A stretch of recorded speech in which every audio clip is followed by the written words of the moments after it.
हाँ, तो मैं वही कह रहा था कि यार जो इंटरव्यू है वो एक last leg of this very process है। ठीक है। और इंटरव्यू एक फेस वैल्यू पे लो। ये मत सोचो कभी भी कि जो लोग जनरली गलती करते हैं, फैलेसी, कॉमन फैलेसी ये होती है कि मेंस का बैगेज कैरी करते हैं इंटरव्यू में ना, कि उनको लगता है कि मेंस इतना अच्छा नहीं गया तो इंटरव्यू में क्या कर लेंगे, मतलब कितना फर्क आ जाएगा, ये होगा वो होगा। थोड़े पैसिमिस्टिक हो जाते हैं।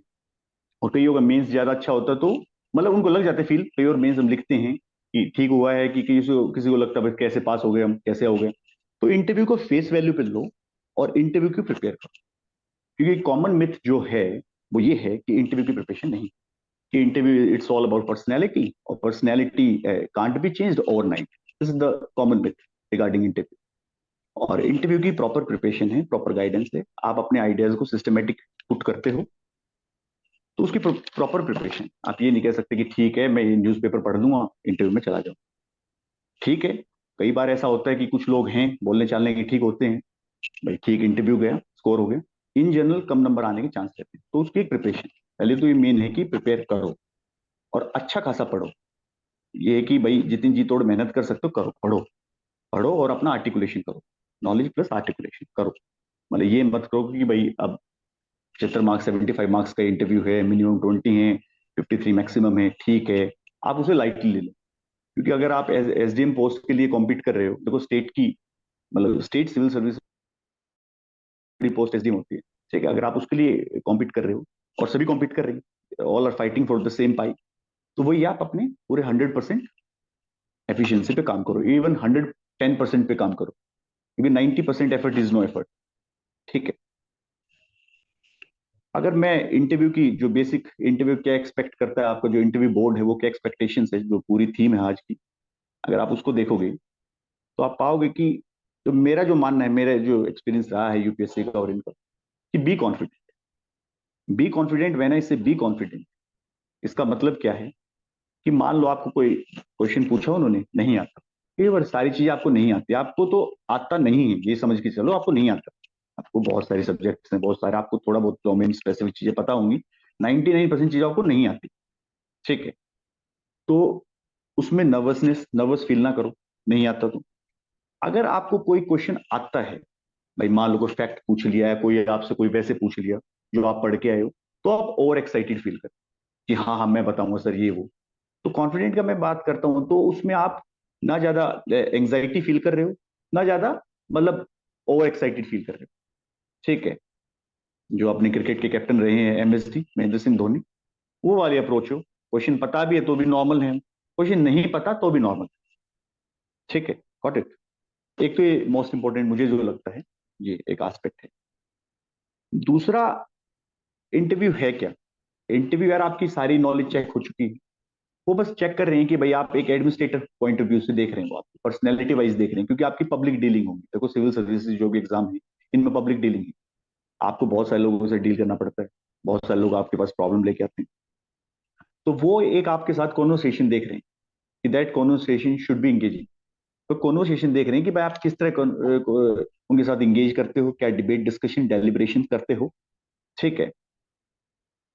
और इंटरव्यू बोर्ड को हमेशा लगना चाहिए कि आप कोई मतलब, कई बार क्या होता है कि इंटरव्यू मान लो थोड़ा सा ऑफ ट्रैक चला गया, तो कई बार क्या होता है कि जो कैंडिडेट है वो थोड़ा नर्वस फील करना शुरू कर देता है और वो एस्केपिस्ट बन जाता है, मतलब बचना चाह रहा है। जो इंटरव्यू दे रहा है कैंडिडेट है, उसे फील होता है कहाँ फंस गया यार, कहाँ मतलब फजीयत होगी, मतलब फंस गया मैं। तो वो फील ना हो, इंटरव्यू बोर्ड को ये फील कराओ कि you are fighting for this very service, you have earn this place.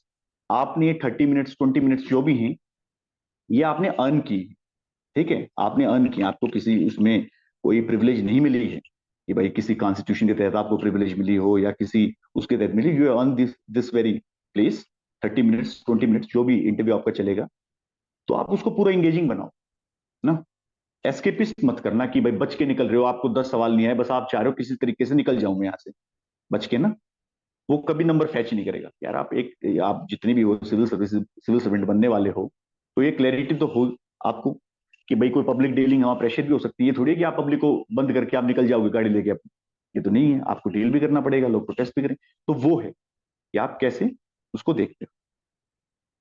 एक ये बहुत बड़ा एस्पेक्ट था जो मैंने पहले बताया, कॉन्फिडेंस। दूसरा, एस्केपिस्ट ना हो, उनको फील कराओ कि यार fighting for this very service. ये बातें थोड़ी नोट डाउन कर लो अगर आपको लगी, नहीं तो रिकॉर्डेड वीडियो आपको मिल जाएगी, विनय सर प्रोवाइड कर देंगे। ठीक है। तीसरा मेरे को जो लगता है, जो मैंने फील किया इस साल जब मैंने आईएफएस का इंटरव्यू दिया, मैंने one of the highest score किया इस साल आईएफएस में, वो यही था जो मैं अपने पिछले वालों से कंपेयर करता हूँ, जो मेरा एनर्जी लेवल था वो ठीक था। एनर्जी लेवल ये था कि मतलब मैं ये फील नहीं कर रहा था कि हाँ स्टार्टिंग में मैं मान लो नर्वस हूँ, फिर मतलब आखिरी में भी ऐसा ही चल रहा है। मैं मतलब एनर्जी लेवल आपका ज्यादा लाउड भी ना हो, कि आप ज्यादा लाउड हो, ज्यादा मतलब तेज बोल रहे हो, बी जेंटल, और एनर्जी लेवल ठीक रहे। मान लो आपको कई बार क्या प्रॉब्लम होती है मैं बताता हूँ। स्टार्टिंग में जो लेता है ना आपका इंटरव्यू, वो लेता है चेयरमैन। स्टार्टिंग में जैसे बोर्ड में इतने चेयरमैन आपसे डील करता है, जो मेंबर होता है, ठीक है। फिर एक्सपर्ट्स होते हैं, तो चेयरमैन आपसे बात करता है। और स्टार्टिंग में क्या है कि आपको रूम के बाहर बिठाया जाता है, आपको कोई जो क्लरिकल स्टाफ होगा रूम के बाहर लेके जाएगा। तो थोड़ी नर्वसनेस हो सकती है, एंग्जाइटी हो सकती है, क्योंकि वो आपका डिसाइडिंग डे है, तो उसमें ये हो जाता है कि कई बार भाई क्या पूछेंगे क्या नहीं पूछेंगे। तो उस कॉन्टेक्स्ट में ये होता है कि थोड़ा सा नर्वसनेस है। तो जो एनर्जी लेवल थोड़ा डाउन हो जाता है स्टार्टिंग में, चेयरमैन पूछ रहा है कुछ, आप थोड़े से पता नहीं हक्के बक्के हो गए, कुछ आंसर दे रहे हो, मतलब पूरी आवाज नहीं निकल रही ना, पूरा नर्वसनेस लेवल थोड़ा ज्यादा है, एनर्जी लेवल थोड़ा कम है। तो उसका तो एक ही उपाय होता है, एनर्जी लेवल का एक ही उपाय है, आप मौक दो। आप मौक दो, जितने आर्टिकुलेशन मौक दोगे, आप बिल्कुल आप मौक दो। और मौक का ये नहीं है कि आपसे जैसे कि विनय सर आपके मौक लेंगे आगे, अभी जो भी सिविल सर्विस के जो भी लेने हैं इनको, तो उसमें ये हो कि ये मत कहना कभी कि सर अभी प्रिपेयर नहीं है। आप यू मस्ट बी रेडी। मेरा जब कोई इंटरव्यू ले रहा था, मैंने संकल्प पे दिया, बहुतों पे दिया, विनय सर से भी डिस्कस करता था, तो मैं रेडी रहता था। कोई कह रहा है कि 10 मिनट में आपका मौक है, तो मैं आ जाता था। कोई मेरे को 15 मिनट में कह रहा है कि सर आपका मौक है, मैं आ जाता था। तो आखिरी में यही करना पड़ा कि भाई आप यू मस्ट बी रेडी। ये नहीं हो सकता कि आप नहीं सर मेरा कल ले लेना, डिले डिले टैक्टिक्स काम नहीं करेंगी। अब मौक दो, मौक से आपका एनर्जी लेवल ठीक रहेगा। जो स्टार्टिंग की जो नर्वसनेस, जो स्टार्टिंग की जो है जब चेयरमैन पूछता है, वो कहीं ना कहीं खत्म होगी। आप कॉन्फिडेंट फील करोगे, आपको सारी बातें पता है, आप आंसर दे चुके हो। तो वो फैक्टर जो देख लें, क्योंकि चेयरमैन काफी हद तक डिसाइड करता है चीजें ना, कि चेयरमैन के आंसर आपने कैसे दिए, वो तो फील करेगा ही। अगर उसके क्वेश्चंस में आप नर्वस थे तो फील होगा यार इसने मेरा आंसर तो ठीक नहीं दी। ठीक है। और जो वही पूरी, जो मैंने पहले वर्ड यूज किया एस्केपिस्ट ना हो, उसके बाद ना पूरा आप एंड करो, आपकी एंडिंग भी बहुत बढ़िया हो, कोशिश करो। ठीक। और मतलब पूरे कॉन्फिडेंस जो प्रोसेस चलेगा 20 minutes, be confident, again using word be confident. जो आपका आखिरी सेंटेंस होगा, जब आपको कहेंगे आप जा सकते हैं, आपका your now your interview is over, जब आपको कह रहे हैं आखिरी में, तो भी आप मतलब खुश होकर स्माइल करके जा रहे हैं, कॉन्फिडेंट हैं, आखिरी सेंटेंस भी आपका कॉन्फिडेंस में होना चाहिए जो आपने बोला है। ठीक है। उनको ये लगे, क्योंकि कई बार क्या होता है कि मान लो यार आप मेरे साथ डिस्कशन कर रहे हो, अभी कर रहे हो, आपको ये याद होगा कि भाई दीपेंद्र सर ने स्टार्टिंग में क्या कहा था, और बीच में चलो आपको आपको तो बीच में भी होगा, तो एक एंडिंग याद होती है। बीच में मैं किसी आदमी के साथ बात करता हूँ, नॉर्मल कॉन्वर्सेशन करता हूँ, मैंने क्या कहा क्या नहीं कहा याद नहीं आता, और उनको ये जरूर याद रहता आखिरी में क्या बोल के गया है ना, आखिरी में कुछ तो बोला है, क्योंकि नंबर वहीं दिए जाएंगे। मेंस में भी ये होता है, आखिरी में नंबर मिलते हैं, जिसका कंक्लूजन बढ़िया है उसको नंबर मिलते हैं, क्योंकि पीछे उसने क्या लिखा उसको भी याद नहीं। ठीक है। आखिरी में जो बोल के गया वो थोड़ा याद रहता है, तो थोड़ा सा उसमें रखो। जब इंटरव्यू का आप जब आखिरी मेंबर आपसे बात कर रहे हैं, ठीक है, तो आपको पता लग चुका है कि ये आखिरी मेंबर है, तो आप उसके साथ कैसी कॉन्वर्सेशन कर रहे हो, कितने कॉन्फिडेंस में हो, ये थोड़ा मेक श्योर करना है ना। आपको पता लग जाएगा कि भाई मान लो चेयरमैन बात कर चुका है, 3 एक्सपर्ट मेंबर हैं, तो 2 बात कर चुके हैं, तो चौथे का नंबर है वो आखिरी ही होगा। उसके बाद चेयरमैन आपको यही कहेगा now your interview is over, आप जा सकते हैं। तो वो एक बार थोड़ा देख लेना, उसमें कॉन्फिडेंस लेवल ठीक हो, क्योंकि आखिरी ही याद रहता है। एक ही बात थी। दूसरा और जो एस्पेक्ट है कि कुछ सिचुएशन बेस्ड क्वेश्चंस वो आपको देंगे, दे सकते हैं, कई बार नहीं देते, कई बार फैक्ट बेस्ड भी चलता है, पर दे सकते हैं, क्योंकि आप एक सिविल सर्विसेज के लिए एस्पायर कर रहे हो कि भाई सिविल सर्वेंट आपको लगना है। तो सिचुएशन बेस्ड क्वेश्चन दे सकते हैं, आपको एसडीएम बना देंगे, तो कोई लॉ एंड ऑर्डर इश्यू है, कोई भी सिचुएशन बेस्ड दे दी, याद रखना आपकी लीडरशिप क्वालिटी चेक कर रहे हैं। वो देख रहे हैं कि आप टीम ओरिएंटेड कितने हो, टीम वर्क है कि नहीं। आप में ये फीलिंग ना हो कि आई वाली फीलिंग, मैं कर दूंगा मैं कर दूंगा मैं ये कर दूंगा। ठीक है, एक आपके डिपार्टमेंट है, आपके सबॉर्डिनेट्स हैं, आप उनके साथ करोगे, एक नेटवर्क बेस्ड अप्रोच होती है ना। ठीक है, नेटवर्क बेस्ड अप्रोच होती है जिसमें सब साथ चलते हैं। भाई बहुत सारी चीजें हैं, मान लो आज G20 की सक्सेस हुई तो बहुत सारे लोग इन्वॉल्व हैं, आम लोग भी इन्वॉल्व हैं, जन भागीदारी भी इन्वॉल्व है, सरकार तो है ही है, सिविल सोसाइटी भी इन्वॉल्व है, सरकार तो है ही है, मेन है, उसके सिविल सोसाइटी है, जन भागीदारी है, सबके मिलके ही एक सक्सेस मिलती है। आप ये तो नहीं कह सकते मैंने किया, कोई सेक्रेटरी ये क्लेम नहीं कर सकता मेरा आइडिया था मैंने क्लेम किया, कोई मिनिस्टर ये क्लेम नहीं कर सकता कि मैंने किया, मिलके होता है। ठीक है, तो वो है leadership qualities, team effort, team orientation दिखनी चाहिए कि आप टीम के साथ काम करने, कोई भी सिचुएशन बेस्ड सवाल हो, कोई भी हो, वैसे भी आपसे पूछ लिया जाए। ठीक है, एक ये एस्पेक्ट है। एक, आपसे सिचुएशन बेस्ड पूछा है तो आप सॉल्यूशन तो दो। ठीक है, मतलब आप ओपन एंडेड मत छोड़ो, तो सॉल्यूशन तो आपको देना पड़ेगा क्योंकि आपको ऑन द स्पॉट कोई चीज करनी है, तो आपको सॉल्यूशन तो देना पड़ेगा। वो आउट ऑफ बॉक्स आइडिया भी हो सकता है, आपका लेटल थिंकिंग भी हो सकती है, वो अप्रिशिएट करते हैं। और बट ये याद रखना कि जो सॉल्यूशन आप दे रहे हो वो लीगल हो, वो कोड ऑफ कंडक्ट के अकॉर्डिंग हो, वो कॉन्स्टिट्यूशन जो रियलिटी है, जो कॉन्स्टिट्यूशनलिज्म जिसे कहते हैं, कॉन्स्टिट्यूशन वैल्यूज हैं, उनके अकॉर्डिंग हो, जो रूल ऑफ लॉ है, जो बेसिक प्रिंसिपल्स, जो बेसिक प्रीमाइस है।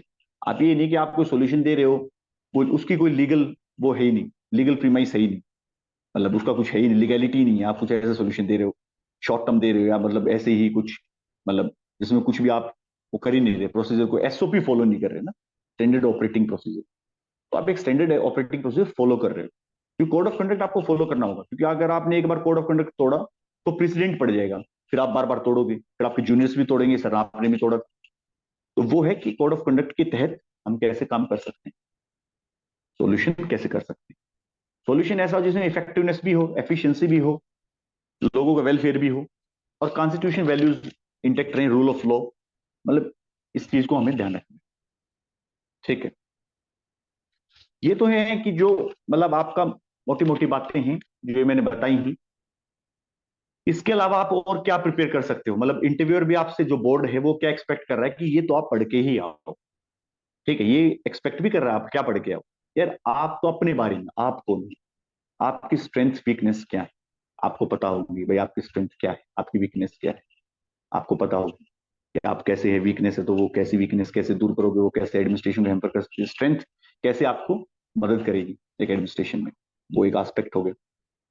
बैकग्राउंड में आपका एजुकेशन बैकग्राउंड और पेरेंट्स का बैकग्राउंड, ये थोड़ा सा ध्यान रखना।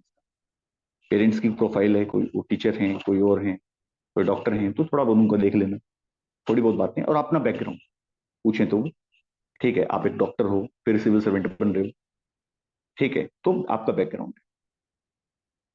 तीसरी बात ये ध्यान रखना कि why civil servant, why civil service, मतलब इस पे भी क्लैरिटी हो। ठीक है, ये ना हो कि सर बस सब कर रहे थे तो मैं भी कर, सर मैंने तो एग्जाम दे दिया था ये सोचा ही नहीं, तो कुछ तो होगा, क्योंकि बहुत सारे लोग जॉब छोड़ के आए हैं, कुछ कर रहे हैं, कुछ तो मोटिवेशन होगा आपका। हम्म, तो वो एक है aspect, why civil service, why civil servant, ये एक्सपेक्ट कर रहा है बोर्ड आपसे कि एटलीस्ट आप ये तो पढ़ के आओ। आपको G20 का नहीं पता, ठीक है मान ली, नहीं पता आपको G20 का, या कुछ और ऐसा इवेंट हुआ आपको नहीं पता, कोई बिल लेके आए नहीं पता, बट आपको अपने बारे में तो पता ही है।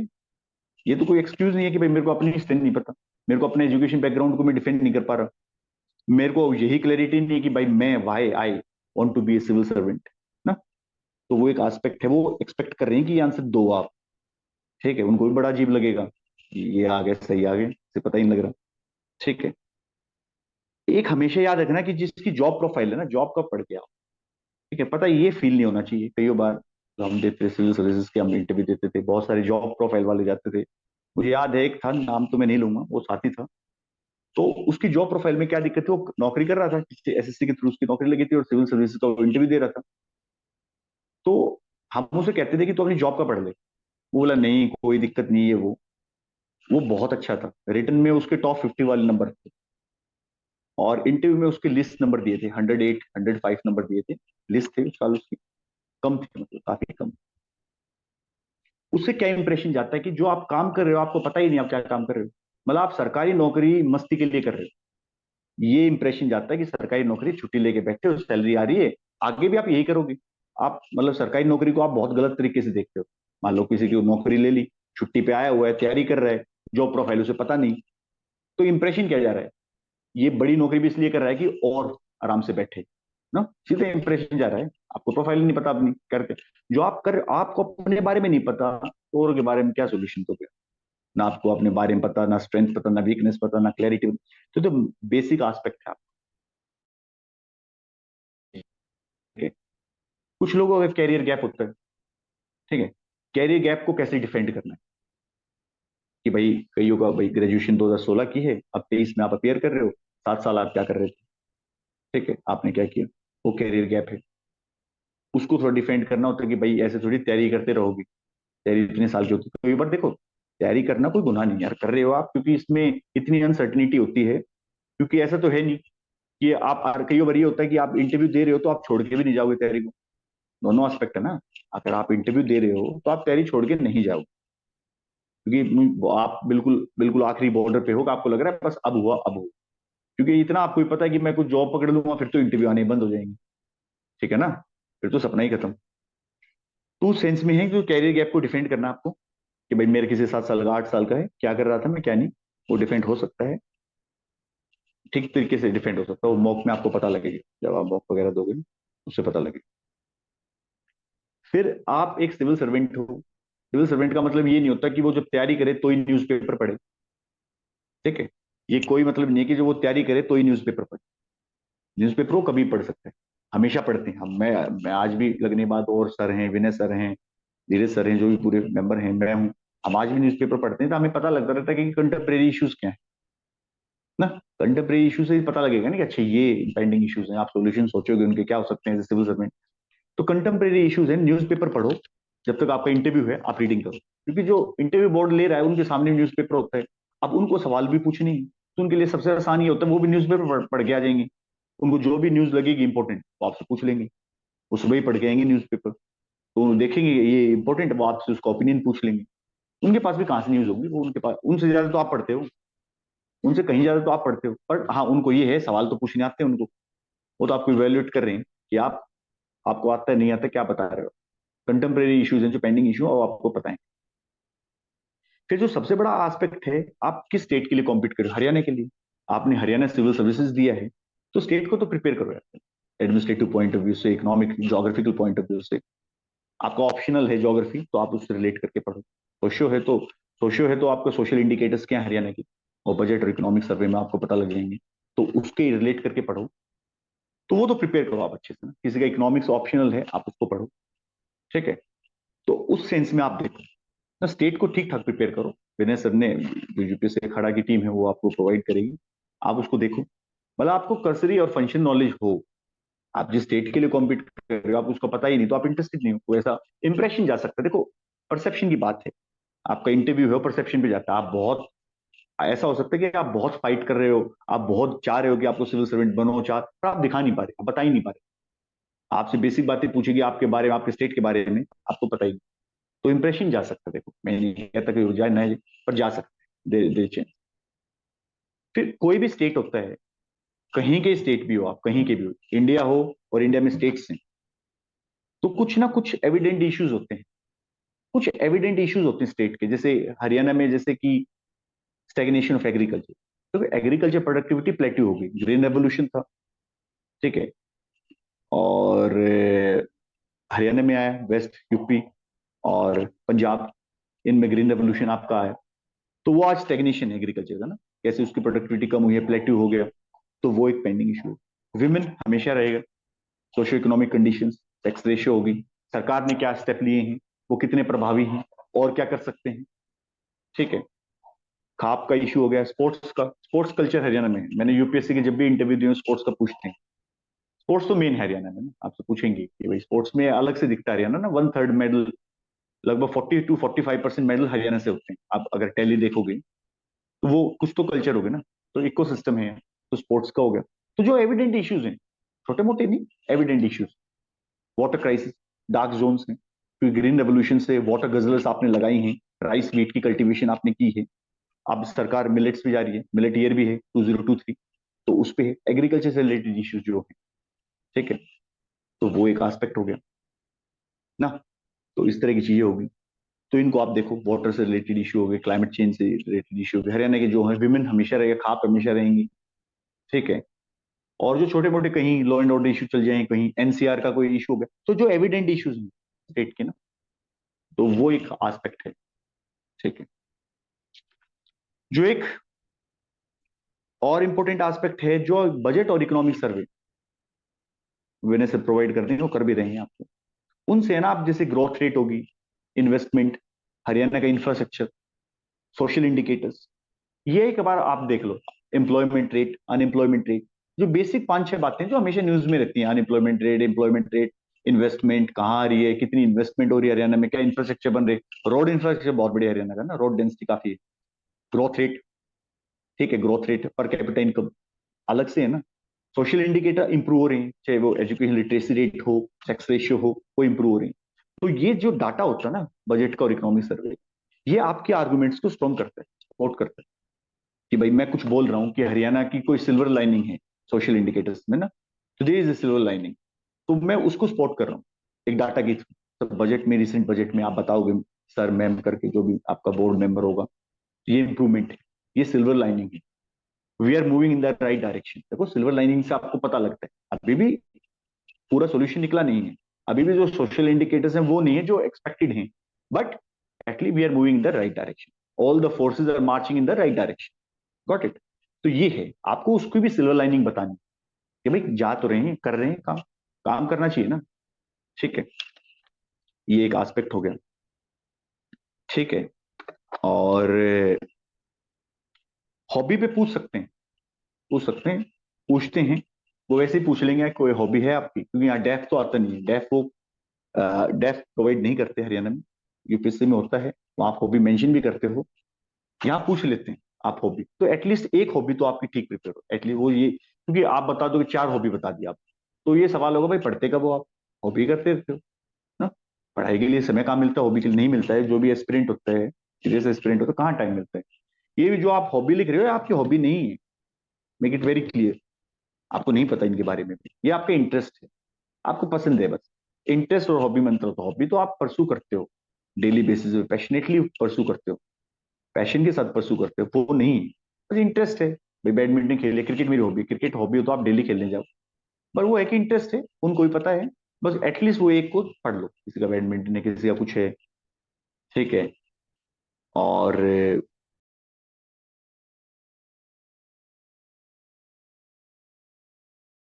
मेरे एवरेज स्कोर आ रहा था आईएएस में, आईएफएस में, फिर मेरा कैसे शूट किए नंबर। तो ये है कि आप मॉक दो, आस्क मी एनीथिंग, क्योंकि इंटरव्यू एक ऐसी स्टेज है जहां आप, प्रीलिम्स हो गया, मेंस हो गया, प्रीलिम्स में आप आइसोलेशन में पढ़ लेते हो, मेंस में भी आप आंसर राइटिंग करके आइसोलेशन में रह सकते हो, ऐसे मेंस में डिस्कशन करते हैं लोग, पर आप आइसोलेशन में पढ़ सकते हो।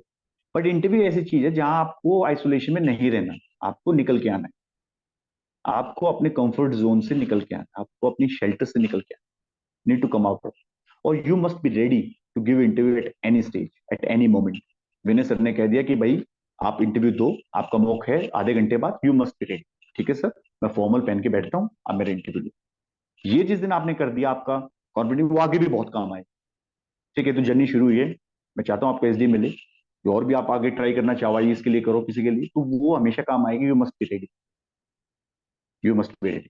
तो वो जब भी होगा जब आप मेहनत करोगे, तैयार करोगे अपनी, डेली आप कर रहे हो, मॉक दे रहे हो, आपको डेली फील होगा। मॉक ये नहीं कि आप सर को, तो आप किसी को भी कह सकते हो, आप अपने साथी को कह सकते हो, यार आस्क मी एनीथिंग ना, why civil services, why you chose this very particular optional, और वाई दिस एंड दैट, तो आप उसको पूरी वो दो, आस्क मी। आप अपने कलीग्स को कहो, अपने साथियों को, फ्रेंड्स को कहो, आस्क मी। ठीक है, वो आपको पता लगेंगे, वो बताएंगे आपको कि आपकी बॉडी लैंग्वेज कैसे चेंज करती है, आपकी टोन कैसे चेंज करती है ना, आप कितने नर्वस फील करते हो। आप खुद तो आंसर दे दोगे, मैं ये बोल दूंगा, मैं ये बोल दूंगा, वही क्वेश्चन मैं आपसे पूछूंगा, तो आप ऐसा हो सकते हो थोड़ा नर्वस फील करो, थोड़ा मैं काउंटर कर दूंगा तो और नर्वस फील करोगे। तो वही है कि डेली करो, अभी टाइम है, 9 अक्टूबर से इंटरव्यू शुरू हैं, अभी मेरे ख्याल से 12-13 दिन जो भी हैं, और 10-11 दिन हैं बचे हैं, तो आप उसमें करो, काफी हो।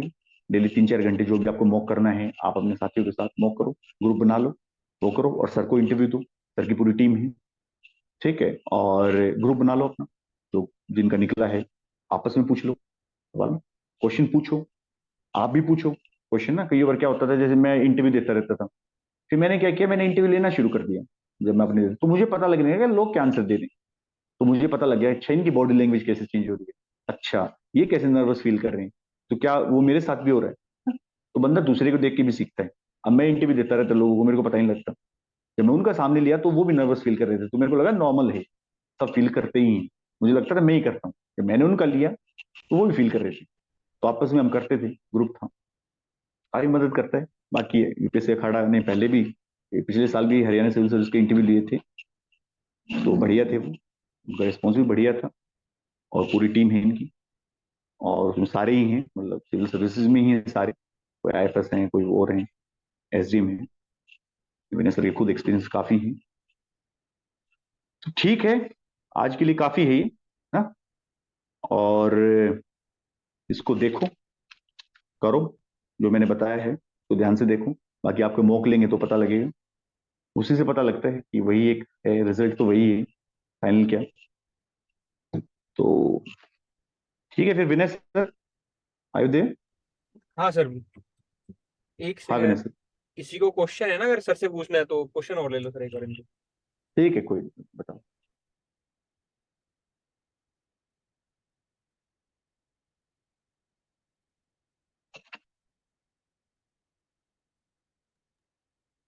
आप पूछ सकते हो, आप किसी को भी अगर कोई क्वेश्चन है तो, अगर डाउट है तो कुछ। पूछ सकते हो, कोई नहीं, पूछ भी लो। और वो कोई नहीं, अगर अभी कोई पूछना ना चाहता हो तो वो आपको मैसेज कर सकते हैं, और मैं बता दूंगा, वो भी ठीक है। ठीक है। नहीं सर, थोड़ा अगर लैंग्वेज का बताओ। इसका, लैंग्वेज का बता दो थोड़ा इंटरव्यू के दौरान, जैसे। अच्छा लैंग्वेज यार, वो मतलब जिसमें आप फील करो, जिसमें आप अपने आप को एक्सप्रेस कर पाओ। कोई ऐसा तो है नहीं, हरियाणा की ऑफिशियल लैंग्वेज तो हिंदी भी है, ठीक है, तो ऐसा तो कुछ है नहीं कि आप मतलब कुछ भी, मतलब आपको एक्सप्रेस करना है। हिंदी भी चलती है, पूरी चलती है हरियाणा में। अगर आपको हिंदी में आंसर देना है तो हिंदी में दो, इंग्लिश में देना तो इंग्लिश में, आपके पास चॉइस है। वो आपको कुछ नहीं करे। आप हिंदी में बोलना शुरू करो तो बोर्ड मेंबर ही आपसे हिंदी में बात करें, आप इंग्लिश में बोलना शुरू करो तो वो आप इंग्लिश, तो आप पे डिस्क्रिप्शन, दोनों में कोई फर्क नहीं। ठीक है, क्योंकि पहले तो भरवाते नहीं कि किस लैंग्वेज में इंटरव्यू दोगे। यूपीएससी भरवाता है आपसे, फिल करवाता है कि इंटरव्यू आपका किस लैंग्वेज में हो। आप ऑप्ट करते हो इंग्लिश में होगा, ये ऑप्ट नहीं, ये यहाँ डेफ तो आता नहीं। तो डेफ नहीं आता तो आपको वही बताना। तो जैसे आप जिसमें कंफर्टेबल फील करो वो ना, आप अपने आप को एक्सप्रेस करके आना। ठीक है, ऐसा नहीं है कि हिंदी वाला सॉल्यूशन नहीं दे सकता, आपको हिंदी में ही काम करना है। ठीक है, ये कोई बायसनेस ना हो कि भाई इंग्लिश में आंसर देंगे तो हम इंटेलिजेंट लगेंगे, हिंदी में देंगे तो हम ऐसे लगेंगे, कोई मतलब नहीं है उस बात का। ठीक है, आपको सॉल्यूशन देने हैं लोगों के। आप जो पब्लिक डीलिंग करोगे, जन सुनवाई करोगे, हिंदी में ही करोगे। ठीक है ना। तो कोई वैसी बात नहीं है, अगर आप जिसमें कंफर्टेबल आप वो बात, आपको खुद फील होगा। आप दो बातें करोगे, मौक दोगे, आपको खुद फील हो जाएगा कि यार मैं हिंदी में ज्यादा कॉन्फिडेंट हूँ, आप हिंदी में कैरी करो। ठीक है, तो यहाँ कोई हार्ड एंड फास्ट तो है नहीं ऐसा। ये डेफ तो भरवाते नहीं ना, डेफ है ही नहीं, उसमें ऑप्ट करवाएं लैंग्वेज कौन सी ऑप्ट करोगे आप। ठीक है, और हरियाणा में तो है ही हिंदी, क्योंकि यूपीएससी में कई बार ये हो जाता है कि भाई जो मेंबर बैठे हैं आपके, साउथ इंडियन बैठे होते हैं बहुत सारे, मान लो साउथ इंडियन एक्सपर्ट बैठे हैं, अब उनके सामने हिंदी बोलूंगा तो फायदा नहीं ना, वो क्या समझ में आएगा। ठीक है ना, यहाँ सब हिंदी वाली बैठी, वो समझ में आएगी, बिल्कुल आएगी। ठीक तो है। रवि का मेजर और जो कंसर्न है ना, वो ये है कि जैसे इसका थोड़ा मान लो, इसको लगता है लास्ट टाइम रवि ने इंटरव्यू दिया है तो इसका हरियाणवी टच आता है, तो इसका क्या अच्छा, रहेगा। हाँ, इसमें इसके। कोई दिक्कत नहीं है, कोई दिक्कत नहीं है, कोई हिंदी बोल ले हरियाणी टच के साथ, यार क्या दिक्कत है। ये यहीं का बाशिंदा है, और कौन सा टच आएगा इसके, ये बता दो मुझे। यही आएगा रवि, कोई दिक्कत नहीं है। आप अपनी हिंदी बोलो, कोई दिक्कत नहीं, एक आप बार हिंदी में सर आपसे कंफर्टेबल। रिक्वेस्ट करता हूँ, एक बार रवि आप एक बार अपने आप को इंट्रोड्यूस करो सर से, अपना इंट्रोडक्शन दो एक बार। तो यहाँ पे थोड़ा सर एक बार आपको दे पाएंगे इनपुट रवि। Yes sir. एक बार वीडियो ऑन करके इंट्रोड्यूस सर योर। अभी। हाँ, अभी और क्या कल करोगे। अभी अच्छा, बताओ। वैसे बता दो, कोई नहीं, कोई भी कॉन्वर्सेशन कर लो। हाँ, आप बताओ, इंट्रोड्यूस योर सेल्फ रवि। आप हिंदी में दे दो, कोई दिक्कत नहीं, किसी में दे दो, जिसमें आप comfortable. Good morning sir, I have done my schooling from my hometown and graduation from Rohtak MD University, and then I am pursuing for the civil services from since last 4 years. My hmm, options is sociology and it is my second attempt. ठीक है, कोई ज्यादा issue नहीं है, कोई ज्यादा issue नहीं है। ठीक है, आराम आराम से बोल रहे हो, कोई दिक्कत नहीं है। कोई दिक्कत नहीं है यार, वो आपसे कोई यार, कोई इतना कम्युनिकेशन का थोड़ी, आप अपने बात को बता पा रहे हो, देखो। ठीक है ना, आप अपनी बात बता पा रहे हो, ठीक है ना, तो उसमें कोई नहीं है। अरे तो बहुत अच्छी बात, आप जैसे लैंग्वेज कभी बैरियर नहीं हो सकता। बस आप अपनी क्लैरिटी से बता देना, बी कॉन्फिडेंट, ऐसे ही बी कॉन्फिडेंट बोल देना, कोई दिक्कत थोड़ी है। आपने अर्न किया ये प्लेस ना, you earn this very place ना, समझो, उस कॉन्फिडेंस के साथ जाओ। Language will never be the barrier. आप हिंदी में बात करना चाहो हिंदी में कर लो, आप इसमें बात करना चाहो आप इसमें कर लो, अभी ना, ठीक है ना, गॉट इट। ये इंग्लिश ठीक है, फंक्शनल नॉलेज चाहिए यार हमेशा, फंक्शनल उनको बता पा रहे हो, you did your schooling from this and that, I am getting ना वट एवर यूर सेइंग। तो मेरे को बस इतना ही समझ में आना चाहिए, काम खत्म यार। कोई ये थोड़ी है कि कम्युनिकेशन करना है मेरे को, कोई कोडिंग करनी नहीं भाई, बहुत बढ़िया है, कोई दिक्कत नहीं है रवि। आप और मौक दोगे और आपको इम्प्रूव, गॉट इट, मौक दोगे और अच्छा लगेगा और जल्दी बोल। इसकी टेंशन मत लेना, कई बार ये लगता है कि बंदा फील कर जाता है, कभी दिक्कत नहीं होगी आपको। बहुत लोग यूपीएससी में भी ये होता है, जहां भी देते हैं हम यार, कोई मैटर नहीं करता, आप क्लैरिटी से कम्युनिकेट कर पा रहे हो, अच्छा स्कोर आएगा। The clarity is the word ना, मैं हमेशा बोल रहा हूँ, मैंने सारी इंटरव्यू में बोला clarity clarity, just asking for the clarity, that's it. ठीक है रवि, कोई इशू नहीं, आप ठीक मौक है सर। दोगे और देखिए, कोई इशू नहीं। ओके सर, ठीक है, थैंक यू। कोई नहीं। अच्छा, एक क्वेश्चन और था सर। हाँ बोल बोल। सर जैसे ग्रेजुएशन के अंदर मैंने बीएससी की है, तो मेरे को कुछ नहीं पता उसका ऑप्शनल का, फिर भी अभी काफी तैयारी मतलब की बीएससी है, तो किस, उसका बीएससी किस में होती है, सब्जेक्ट्स में, कोई सब्जेक्ट्स हैं उसमें पीसीएम सारे? PCM physics PC, chemistry math. कोई नहीं, बेसिक फंक्शनल सी नॉलेज कर ले, कोई नहीं। वैसे तो पूछेंगे बीएससी का, और यहाँ कौन सा सब्जेक्ट है अपना, सोशो, तो ठीक है, फिर तो कोई नहीं, कोई पूछे तो बता दियो, अदरवाइज तो कोई पहाड़ नहीं टूटने वाला। बेसिक अपना पढ़ लियो, ऐसा बेसिक तेरे को थोड़ा सा आइडिया, ज्यादा ज्यादा बस ये देख लियो कि तूने बीएससी में जो सब्जेक्ट्स थे वो ऑप्ट क्यों नहीं किए, बस ये देख लियो। हाँ उनका नहीं, बता दियो कि ऐसा है सर सर कोई। मेरा, जैसे मेरा कुछ नहीं है कि जनरल साइंस तो पढ़ लेते हैं तो इतना पता है, बट वो कई बार मान लो पूछ लिया कि मैथ कौन कौन से थे, मैथ तो कई तरह के थे ना उधर, हर साल तीन नहीं मैथ नहीं, आते थे, वह अपने सब्जेक्ट मेरे को सुबजेक्ट तो देख नहीं ले पता कौन सर से थे, उनका नाम। ये देख ले कौन से सब्जेक्ट थे तेरे, बस हल्का फुल्का देख ले, अगर देखना हो तो कौन से सब्जेक्ट पढ़े हैं तूने, कौन से टॉपिक पढ़े हैं तूने, बस ये देख ले, ठीक है। और फिर यार उनको भी पता है कि 4 साल का गैप आ चुका है, ठीक है ना, बीएससी तूने कर ली, ठीक है भाई कर ली, क्योंकि ग्रेजुएशन तेरे को करनी थी, ठीक है, और वो करनी थी, बेसिक रिक्वायरमेंट थी वो। और कॉलेज टाइम में कोई इतना, उनको भी पता है यार 4 साल का ऑलरेडी गैप है, तेरे को सोचो को ठीक ठाक पता हो, ठीक है। और बस ये तेरे को पता क्लैरिटी हो कि तूने वो पीसीएम जो भी सब्जेक्ट वो ऑप्ट क्यों नहीं की, तो तू बता देना, क्या सोशो की ज्यादा वो है, सोशो का भाई मेटेरियल अवेलेबल है, ज्यादा रिक्वायरमेंट है, और सोशो में ठीक है, वो इजी टू वो है, काम खत्म। भाई तेरे को एग्जाम निकालना है ना, पहले तो तेरा ये होनी चाहिए, एग्जाम निकालना है, ठीक है। ये क्वेश्चन जरूर देख लेना कि पीसीएम वाले सब्जेक्ट तूने क्यों ऑप्ट नहीं किया, सोशो क्यों लिया, ये वाला मेन सवाल बनेगा तेरा, ठीक है।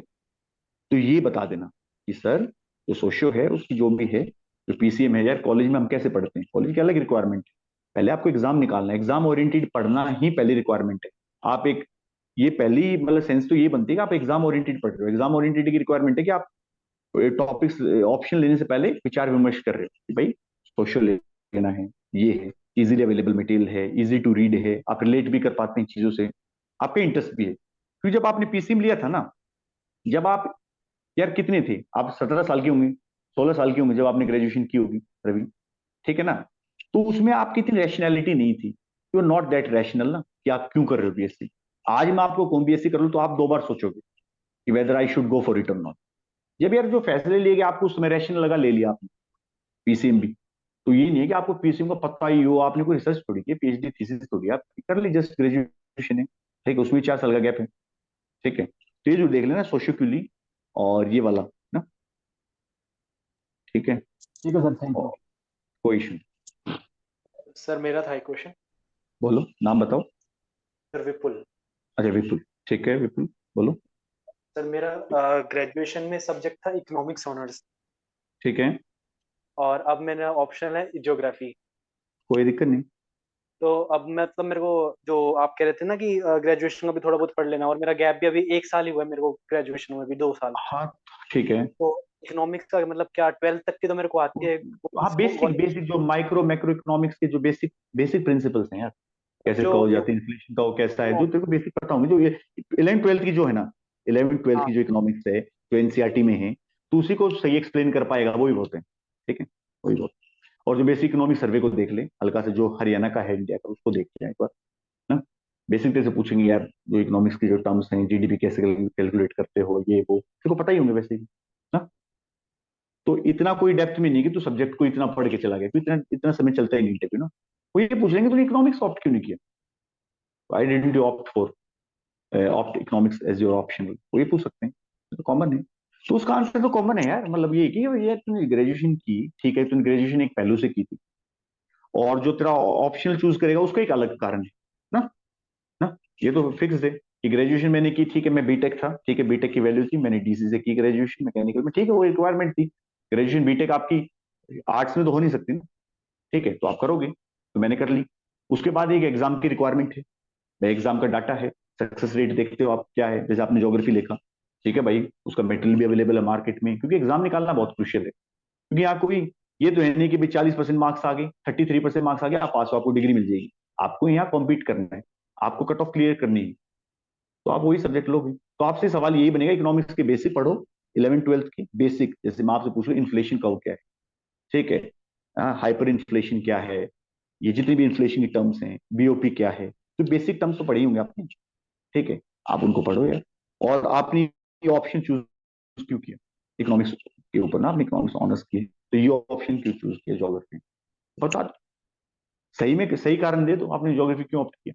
ये तो हो नहीं सकता कि मेरा इंटरेस्ट था ज्योग्राफी में, ज्योग्राफर तो आप हो नहीं। अब ये बताओ कि ठीक है सर, एक एग्जाम की रिक्वायरमेंट है, तो डाटा यही कहता है आज, तो data is the new oil. हर कोई डाटा ड्रिवन है यार, एविडेंस बेस्ड अप्रोच होती है। देखो मैं तो एविडेंस बेस्ड अप्रोच को मानता हूँ कि मेरे पास कुछ डाटा है कि ये सब्जेक्ट बढ़िया परफॉर्म कर रहा है आईएफएस में, आईएएस में। एंथ्रो, एंथ्रोपोलॉजिस्ट कौन है, कोई भी नहीं। Everybody is opting for anthro in UPSC, why, क्योंकि स्कोरिंग है, दैट्स इट। मटेरियल अवेलेबल है, टीचर अवेलेबल है, ठीक है ना, पीएसआईआर है यूपीएससी में, भाई टीचर अवेलेबल है। रियलिटी तो ये है, कोई इंटरनेशनल रिलेशन में किसको लेना देना है, भाई वो शुभ्रा मैम अवेलेबल है तो कर लिया, ठीक है। तो ये बेसिक है कि ज्योग्राफी आपने क्यों लिया, और इकोनॉमिक्स के 11th 12th की बेसिक कॉन्सेप्ट जो आते हैं, वो विनय सर ने करवा रखे हैं, बेसिक कॉन्सेप्ट सारे। फिस्कल डेफिसिट क्या है, ट्विन डेफिसिट क्या है, बैलेंस शीट सिंड्रोम, ये जो भी है, बैंकिंग रिफॉर्म्स क्या है इकोनॉमिक्स के जो भी है, ठीक है, तो ये आप देख लें। तो आपको पता होगा इकोनॉमिक्स जो आप देखे होंगे, कोई भी जो अभी यूपीएससी की सिविल्स की कोई भी तैयारी की होगी, तो बेसिक प्रीलिम्स वाले टॉपिक होते हैं वो तैयार कर लें, ठीक है। और बताओ कोई सर सर मैं संदीप कुमार सर। बोलो बोलो संदीप। सर मेरे एक क्वेश्चन ये था, जैसे सर कोई सिचुएशन बेस्ड क्वेश्चन हमसे पूछे और ठीक है, उसमें वो बहुत फंसाने की कोशिश करे बोर्ड मेंबर की, आपको ये नहीं नहीं ऐसा तो होता ही नहीं है, नहीं नहीं, मीन्स, हाँ ठीक है, ठीक, तो सर उसका ठीक है। आंसर कैसे करेंगे, मतलब नहीं अपने आप कोई को। नहीं, आप तो एसओपी जो यार, मतलब एसओपी फॉलो करो, ठीक है। जैसे कि मेरे तो यही रहता है कि यार मैं तो जो वर्किंग था ना लोगों से बात करता था, उसमें ये बड़ा मदद होती है, जो वर्किंग लोग हो ना, ठीक है, कि मान लो तुम जो भी हो, मान लो आप सर्विस में काम कर रहे हो या कोई है, कोई हो, जैसे कोई एसडीएम है हिना मैम, आप उनसे देख लो कैसे काम करे, एसओपी तो फॉलो करी ना, law and order, legal legal premise तो है ही नहीं ना, ठीक है ना। तो मैं भी वही करता था कि कोई है तो बताओ भाई आप क्या एसओपी फॉलो करते हो, भाई मैं ये फॉलो करूंगा, मैं ये करूंगा, पहले मैं इससे बात करूंगा, इस डिपार्टमेंट को लूंगा, ठीक है, कोई इन्फॉर्मेशन मेरे पास आएगी, तो आप एथिक्स का आंसर लिखते हो, एथिक्स का आंसर लिखते केस स्टडी के, ठीक है। केस स्टडी के यस सर। आपने एथिक्स में आंसर लिखे होंगे ना, वो कैसे लिखते हो आप, प्रॉपर एक एसओपी है ना आपका, कि मैं ये करूंगा, I'll opt for this, why I'll be opting for this very option, वो आपको कहेंगे ऐसा नहीं है, तो फिर भी still I follow the rule of law, चाहे कुछ भी हो, still I follow the rule of law is supreme, काम खत्म। आपको किसी की गिरफ्तारी करनी है, वो कह देंगे अरे इसे कौन गिरफ्तार करेगा, इसके पास तो ये पावर है, ये पावर नहीं, स्टिल लॉ के सामने सब बराबर है, मैं करूंगा अगर कोई है उसके खिलाफ वारंट है कुछ भी, ठीक है। तो वो है अब एस्पेक्ट ना, आप वो ही है। और कोई है ना सर्विस में कोई, आप उससे बात कर लो, तो कर रही है वर्किंग कि सर आप क्या एसओपी फॉलो करते हो इस सिचुएशन, आपको वहां से पता लगे, और मॉक में पता लगेगा आपको ना ये चीज, आप मॉक में आपको क्या देना आंसर ना, तो हमेशा उसी पे फिक्स रहना, जो बेसिक प्रिंसिपल है कि भाई अगर किसी को है, अगर आपने किसी को गिरफ्तार किया तो आप उसे कोर्ट में पेश करोगे या जो भी है, ठीक है ना, वारंट होना चाहिए, कॉग्निजेबल ऑफेंस है, नॉन कॉग्निजेबल ऑफेंस है, उसके लिए उसका डिस्ट्रिक्ट मजिस्ट्रेट का वो चाहिए या उसके लिए वो चाहिए, जो भी एसओपी है, समझ रहे हो आप, ठीक है। Yes sir. रात को आप गिरफ्तार नहीं कर सकते किसी महिला को, बच्चे को थाने में ला सकते, तो बेसिक चीजें हैं। ये थोड़ी आप बच्चे को महिला थाने में उठा ले, रात को आप किसी को महिला को थाने में ये नहीं हो ना, ये तो बेसिक पढ़ते हैं हम, तो basic yes sir. SOP yes, है यार, समझिए ना, तो बेसिक एसओपी फॉलो करने हैं यार आपको ना, इस तरह, ठीक है। लीगैलिटी और हाँ बस कॉन्स्टिट्यूशन। बस बस, आप बिल्कुल आइडियलिस्टिक आंसर है भाई, आइडियलिस्टिक आंसर ही होते हैं, ठीक है, वो ये यस एक्सपेक्ट करते हैं आपसे ना। बाकी चीज आप प्रैक्टिकल ग्राउंड में सीखोगे यार, ना बंदा सीखता है, सर, ठीक वो है तो वर्क संदीप, एक्सपीरियंस ही ठीक है है। ना संदीप, बिल्कुल यस। एक्सपीरियंस से आएगी संदीप ना, आपको तो आप एक एस्पिरेंट हो, आप वो आंसर, ठीक संदीप, ठीक है। और बताओ। सर हाँ हाँ बोलिए। सर माई सेल्फ रजत। ठीक है सर रजत क्वेश्चन था बोलिए। कि सर मेरा मैकेनिकल इंजीनियरिंग था, ठीक है। और अराउंड सर 7 इयर्स हो गए हैं मुझे। ठीक है। तो सर प्रिपरेशन ही चल रही है। तो जैसे सर यहाँ जो यहाँ ऑप्शन क्या अपने, यहाँ ऑप्शन क्या अपना सर रजत? मेरा ऑप्शन हिस्ट्री है सर। अच्छा आपका हिस्ट्री। ठीक है। जी सर। तो तो हाँ हाँ सर बोलो। जैसे मैकेनिकल इंजीनियरिंग में सर क्या क्वेश्चंस पुट अप हो सकते हैं, एक तो ये। और दूसरा सर ये जैसे क्वेश्चन कभी कभी आता है कि मैकेनिकल इंजीनियरिंग को हम एडमिनिस्ट्रेशन में कैसे यूज करेंगे सर, या फिर कोई नहीं, ये तो इंजीनियरिंग नॉलेज को। ये चलो ठीक है, जब मॉक लूंगा ना, मॉक लेंगे आपके, वहाँ जी क्लियर सर। ज्यादा होंगे। ठीक है ना। और मैकेनिकल इंजीनियरिंग के क्या क्वेश्चंस बन सकते हैं, एक ट्रांसक्रिप्ट होती है ना यूपीएससी की। जी सर। ठीक है, नेक्स्ट आईएएस की कहीं भी होगी, वो हम ट्रांसक्रिप्ट देखते थे ना। और जी सर। ट्रांसक्रिप्ट पे क्वेश्चंस होते हैं, आंसर्स भी होते हैं, पर वो ज्यादा नहीं पूछेंगे आपसे। आपका ऑप्शन हिस्ट्री है ना। हाँ, जी सर। तो मैकेनिकल को पूछेंगे, मैकेनिकल से आपने हिस्ट्री ले लिया, वही पूछ लेंगे आपसे ना। आप एक तो ये ओके सर। सवाल सीधा रेडी हो आपके लिए ना। और जी मैकेनिकल सर। जो बेसिक आईसी इंजन और ये वो, two stroke four stroke engine हो गए, डीजल इंजन और ये वो, पावर इनकी टॉक तो, ठीक है, जो बेसिक बातें हैं। ठीक है, ओके सर। बेसिक देख लेना। आपको जब ट्रांसक्रिप्ट देखोगे ना, ट्रांसक्रिप्ट ही बताता हूँ मैं, आप उसमें कुछ क्वेश्चन निकाल लो। ठीक है, ट्रांसक्रिप्ट ही हम ओके सर। देखते थे ना। आप ट्रांसक्रिप्ट निकालो आज ही, नेक्स्ट आईएएस की मैकेनिकल रिलेटेड, नेक्स्ट आईएएस की साइट पे मिल जाएगी, किसी भी साइट पे जो भी है उनमें मिल जाएंगे transcript UPSC related, mechanical related question. ठीक है, ओके सर। और वो कैसे हैं आप उन पे एक बार फोकस करो, फिर देखते हैं उसको ना क्या आंसर है। Okay sir. ठीक है Rajat, okay sir. Carry thank you on. Sir. कोई इशू नहीं। कोई है और candidate? आई थिंक हो गया सर इनके एड्रेस है ना। आई काफी क्वेश्चन आपने बता दिए ठीक बेसिक है, तो कोई नहीं कोई नहीं, वो देख ऐसा है ना कि ये रिकॉर्डेड वीडियो है, ये इनके पास होगी। ठीक है, आप दे रहे हो इनको, अवेलेबल करा रहे हो, और कोई ऐसा इशू है तो आपको मैसेज कर देंगे, आप मुझे बता देंगे विनय सर। कर देंगे इसको। हाँ ठीक है, मैं यही हूँ, फ्री हूँ आपके लिए। ठीक है, आप जो कहोगे वो कर देंगे। ठीक है सर। ठीक है सर, फिर हैं। ठीक है, thank you very much sir, आपने टाइम निकाला। कोई इशू नहीं, कोई इशू नहीं, कोई इशू नहीं, इनको कहो अपनी मेहनत करें बिल्कुल बिल्कुल। और इनको पूरा इंगेज कराओ। इंटरव्यू एक प्रोसेस है, हम्म। और उसको एंजॉय करें प्रोसेस को ना। ये ना करें कि इंटरव्यू को एक सजा की तरह लें। इंटरव्यू एक प्रोसेस है, एंजॉय करो उसको। ये आपका आखिरी स्टेज है, आपको बुलाया है कमीशन ने, आपको इतने कम लोगों को बुलाया है इस बार, मैं देख रहा था, तो एंजॉय करें इस फेज को। ठीक है, ठीक है फिर विनय। ठीक है, थैंक यू सर। और क्लास कोई इशू नहीं, तो कोई हो गया ओवर। अब जिसको इंटरेक्शन में रुकना है दे कैन स्टे।